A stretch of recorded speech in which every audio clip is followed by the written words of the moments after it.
Hello, and thank you for tuning in to Answers from the Lab, where we share Mayo Clinic knowledge and advancements on the state of testing and science from laboratory leaders and the people who are making it happen behind the scenes. I'm Dr. Bobbi Pritt, Interim Chair of the Department of Laboratory Medicine and Pathology at Mayo Clinic in Rochester, Minnesota. Today we have a special guest, Dr. Elitza Theel, who is the director of our Infectious Diseases Serology Laboratory at Mayo Clinic, and she has been a repeat guest on this podcast.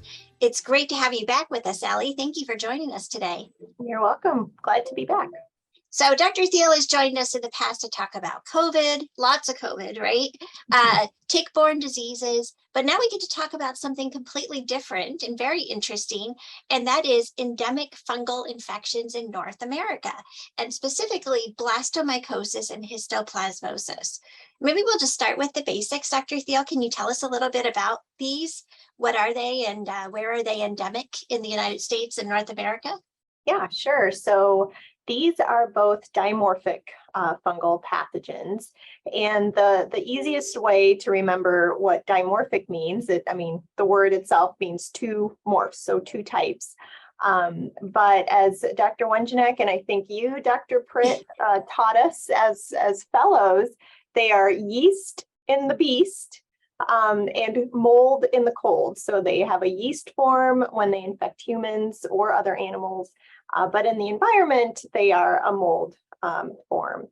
And so both of these are found again in the environment. Blastomycosis is typically associated with kind of moist environments, kind of dead leaves, kind of wood. Decomposing matter, like wood and leaves, yes. Right, decomposing matter. But interestingly, it's really hard to culture from the environment. So we don't actually know exactly where this fungus is growing. Similarly, with histoplasmosis, also in the environment, but also associated more so with bird excrement, bats in particular. So one of the high-risk groups of people for histoplasmosis infections are spelunkers, or individuals that go into caves. Yeah, where there's lots of bad excrement. So that's really what we associate histoplasmosis with.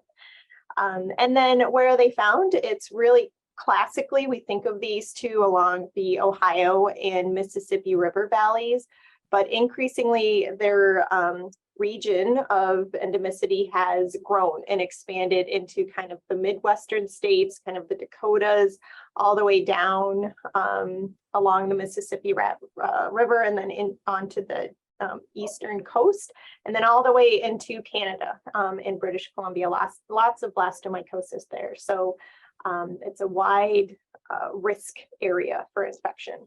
Yeah, something to worry about. Certainly where we are in a prime endemic area, and Wisconsin as well. So how common are these infections, and what kind of symptoms do they cause? Yeah, so not too common. I think the latest statistics from the CDC put it about 2 to 3 cases per 100,000 individuals, so pretty rare. That being said, the risk is much higher if you live in an endemic area. So, we see, I don't know, anywhere from 10 to 20-ish cases of histoplasma and blastomyces a year in our clinic. In the states, Minnesota, Wisconsin, probably, somewhere 50 to 60 cases a year. So not too many, but they can be pretty serious. So in otherwise healthy individuals, if you're exposed, you might be entirely asymptomatic. But for those of us that are higher risk, have any sort of kind of immunocompromised immune system, risk is higher. Typically, patients will present with pneumonia, respiratory type symptoms, so cough, fever, muscle aches. I have been involved in several cases of really serious blastomycosis. And like you said, immunocompromised patients, but I've been surprised to even see otherwise healthy adults, like healthy young people who had very, very serious necrotizing pulmonary disease. And now there's been a recent outbreak in Michigan. Can you tell us a little bit about that? Yes, so in a paper mill actually in the Upper Peninsula of Michigan recently had a major outbreak. I believe it's the largest industrial outbreak of blastomycosis in the United States, probably in North America, really. So to date, they have roughly 100 individuals that are suspected to have blastomycosis. Roughly 20 or so have been confirmed. Over 75 are presumed to be infected, which is a lot of people. So in Michigan annually, there's about 26 cases reported. Wow. In 2019, the CDC reported 240 total cases of blastomycosis. So you can really kind of put that in perspective when you have one facility that has now roughly 100 cases of blastomycosis. It is an astronomical outbreak, and one of those infections has resulted in a fatality. So it's pretty serious. And I guess you could say that there would be a potential risk if you're working with wood, at least if it's decomposing wood and leaves, as you already mentioned. That's one of the areas where we think blastomyces grows. Right. So the National Institute for Occupational Safety and Health from the CDC, I believe, has visited the paper mill and has been conducting a variety of investigations to try and see where did this really come from. They haven't been able to pinpoint it yet. The factory has been shut down for the time being to do additional deep cleans and investigations. But again, kind of what we talked about earlier, it's been really difficult to pinpoint where these infections occur, where the exposure, I should say, occurs. Sure, that makes sense.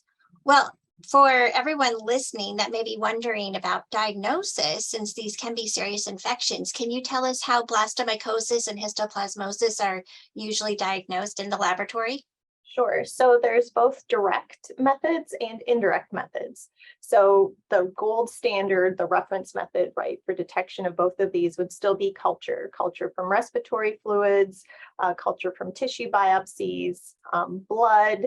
So if you grow it, you've diagnosed it. The problem with culture, though, is that it can take a while, anywhere from a couple of weeks to longer, depending on the fungal burden from the sample that you collected. So culture is good, but it takes a long time, and sometimes you might not recover it in culture. So increasingly, laboratories are developing molecular assays to detect genetic material from these organisms, which has been an improvement from a turnaround time for sure. But the sensitivity of these assays is still is imperfect. And so because of that, there's a number of indirect methods for detection of these organisms, which are based on testing of blood and urine for either antibodies or antibodies to the organisms or circulating antigen that's been released from the organism. The antibody detection assays, interestingly enough, the ones that we use in the lab were initially developed in the 1920s and 30s and 40s, but they are still the best we have from a sensitivity and specificity perspective. But you can imagine in immunocompromised patients, the sensitivity of those is not ideal, and it can take some time for antibodies to develop. So the last method, antigen detection, it's actually technically still a direct detection method, but it can be done in blood or urine, again, detecting galactomannan that's released from these fungal organisms. And the assays that have been developed actually have quite good sensitivity and for the most part specificity, with the exception that histoplasma and blastomyces, the galactomannan from these two organisms, is actually quite similar. So you get cross-reactivity between the histoplasma and blastomyces antibody detection or antigen detection assays. Interesting. And I think of histoplasma and blastomyces antigen as being one of the go-to tests because it's fairly easy to collect the sample type, blood or urine, and it's fairly rapid as well. So what has your lab done in regards to these tests? And I know you have a new test that you've just released for blastomyces and histoplasma. Can you tell us about that as well? We do. So Because of this known cross-reactivity between the galactomannans of the two organisms, we actually did a look-back study to see amongst patients that have both a histoplasma and a blastomyces serum antigen ordered, how frequently are those results concordant? And for our patient population, it was over 95% of patients had the same, results on the histoplasma and blastomyces individual assays. Wow. Which is significant. So just because you test positive by a histoplasma antigen assay does not necessarily mean you have histoplasma. It could be blastomyces. Thankfully, the treatment for these two organisms is quite similar. So knowing which one it is would not really change therapy, which is important. So given those two facts, we have developed a single assay that would detect both histoplasma and blastomyces antigen using one test. We wouldn't be able to tell you whether it's histoplasma or blastomyces, but frankly, neither can the other assays. Right, the separate test couldn't tell you that either. So we have a single test for serum to detect histoplasma blastomyces antigen. And one thing that, it's performance-wise, it is equivalent to what we were doing in the past. But it is coming to us with, it's a significant cost savings for patients. So instead of paying for two tests that are essentially giving you the same answer, we now have one single assay. So it's cutting the testing cost basically in half for those two agents.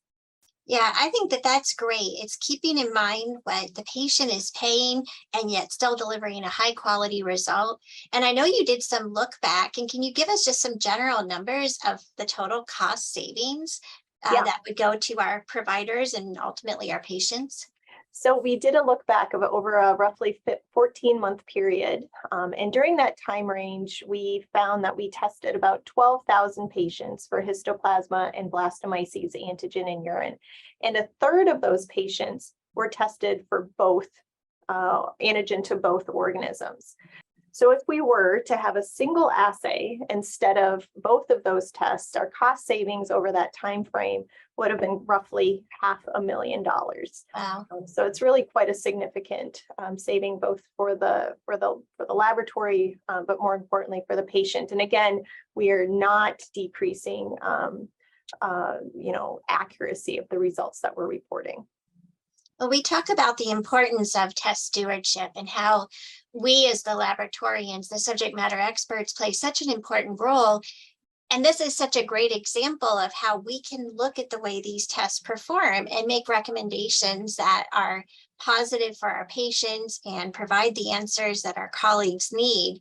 And it's very important for us to take this role to be partners with the individuals that are ordering our tests so that we can create these types of tests and testing algorithms. Exactly. And I think one of the other thing that we did as a laboratory, because this is such a change in practice, is ordering one test rather than two. We did get input from our clinician colleagues as well. A lot of education was provided both for our internal practice and the external practice. And so far it's been, I think, well received. Great. Well, thank you so much for joining us today, Dr. Theel, and sharing all of this great information. I'm sure we will have you back in the future for another episode, hopefully not on COVID, maybe something else in the future. So again, thank you for joining us today. Thank you so much for having me. Thank you so much for tuning in to Answers from the Lab. Be sure to subscribe to this podcast and don't forget to tune in every Thursday and every other Tuesday.